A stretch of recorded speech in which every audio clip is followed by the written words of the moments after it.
Assalamualaikum warahmatullahi wabarakatuh. Salam, Om Swastiatu, Namo Buddhaya, salam kebajikan rahayu. Perkenalkan, saya Handika Pratama.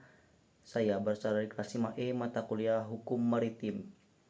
Di sini saya akan sedikit menjelaskan materi yang dikirimkan dalam bentuk link video YouTube, di mana video tersebut berjudul Lautan Peluang Berinvestasi dalam Ekonomi Biru, yang dijelaskan oleh TEDx Boston oleh Donna Hazard. Dalam video tersebut menjelaskan atau membahas pentingnya investasi keberlanjutan dalam ekonomi biru, yaitu pemanfaatan sumber daya alam yang menawarkan potensi ekonomi yang besar didorong oleh meningkatnya kesadaran global akan konservasi laut dan kebutuhan untuk mengatasi tantangan lingkungan. Adapun video yang dijelaskan tersebut, yang pertama yaitu mendefinisikan ekonomi biru. Hazard mendefinisikan ekonomi biru sebagai pendekatan berkelanjutan terhadap aktivitas ekonomi yang langsung bergantung pada atau berdampak pada laut. Ekonomi ini mencakup industri seperti energi terbarukan, perikanan berkelanjutan, pariwisata, dan konservasi laut. Intinya, ekonomi biru ini menggabungkan keuntungan dengan pengelolaan lingkungan, bertujuan untuk meminimalkan kerusakan ekologi sekaligus memaksimalkan dampak positif. Yang kedua, imperatif lingkungan dan ekonomi. Lautan menutupi lebih dari 70% permukaan bumi dan sangat penting untuk pangan, transportasi, dan keanekaragaman hayati. Namun, polusi penangkapan ikan berlebih dan perubahan iklim akan mengancam kesehatan laut. Hazard menyoroti bahwa investasi dalam industri terkait laut dapat menciptakan lapangan kerja baru,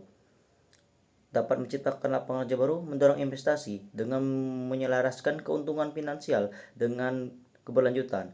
Ekonomi biru dapat menarik modal sekaligus mengatasi kebutuhan ekologis yang mendesak. Yang ketiga, bidang investasi utama. Perikanan keberlanjutan dan aquaculture. Praktik penangkapan ikan tradisional seringkali tidak berkelanjutan. Inovasi dalam aquaculture atau budidaya ikan mengurangi tekanan pada populasi ikan liar, sementara perikanan berkelanjutan memastikan kesehatan laut yang jangka panjang. Ekonomi terbarukan laut merupakan dan menawarkan potensi dasar yang belum dimanfaatkan untuk energi terbarukan. Energi terbarukan ini merupakan energi angin lepas pantai, gelombang, dan pasang surut dapat secara signifikan mengurangi ketergantungan pada bahan bakar fosil. Pariwisata pesisir laut juga menyumbang sektor ini berkembang dengan menitik beratkan kepada pariwisata ramah lingkungan. Dia juga menyoroti bahwa praktik pariwisata bertanggung jawab seperti mempromosikan keanekaragaman hayati dan konservasi menguntungkan baik lingkungan maupun ekonomi lokal.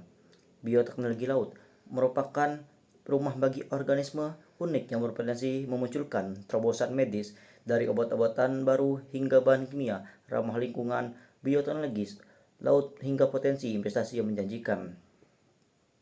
Yang keempat, tantangan ekonomi biru. Tantangan ekonomi, beberapa tantangan yang dihadapi ekonomi yaitu hambatan regulasi, di mana regulasi ini sangat memberatkan para investasi yang ingin melakukan investasi kepada laut, dan keterbatasan menghalangi adopsi luas praktik keberlanjutan. Selain itu, proyek berbasis laut seringkali membutuhkan modal besar dan memungkinkan menghadapi kesulitan teknis karena kondisi laut yang keras. 5. Peran inovasi dan teknologi.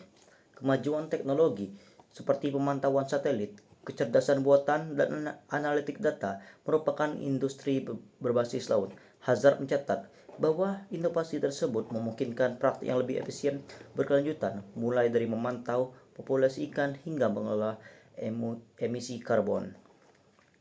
6. Membangun kerangka investasi keberlanjutan. Hazard berpendapat bahwa investasi berkelanjutan harus mempertimbangkan faktor lingkungan dan sosial. Ia mendorong agar standar pengukuran dan penilaian dampak yang kuat untuk memastikan bahwa proyek ekonomi biru juga menekankan perlunya kolaborasi antara pemerintah, LSM, dan investor swasta yang mendukung pertumbuhan yang bertanggung jawab di sektor ini. 7. Dampak sosial dan lingkungan. Ekonomi biru dikondisikan tidak hanya sebagai peluang ekonomi, tetapi juga sebagai sarana untuk mencapai tujuan lingkungan global. Hazard menjelaskan bahwa dengan memprioritaskan ekonomi keberlanjutan, ekonomi biru dapat melindungi ekosistem laut, mengurangi kemiskinan, dan memperkuat ketahanan pangan di komunitas pesisir yang terkena dampak perubahan iklim. Dalam video tersebut, Hazard juga mengajak menginspirasi bagi individu, perusahaan, dan pemerintah dalam merangkul potensi ekonomi biru dengan fokus pada inovasi keberlanjutan dan kolaborasi. Investasi dalam industri berbagai laut dapat menjadi transformasional, menghasilkan nilai ekonomi sambil melestarikan ekosistem yang panjang. Baik, itu sedikit yang bisa saya simpulkan dari video link YouTube tersebut. Apabila kata saya mohon maaf. Wassalamualaikum warahmatullahi wabarakatuh.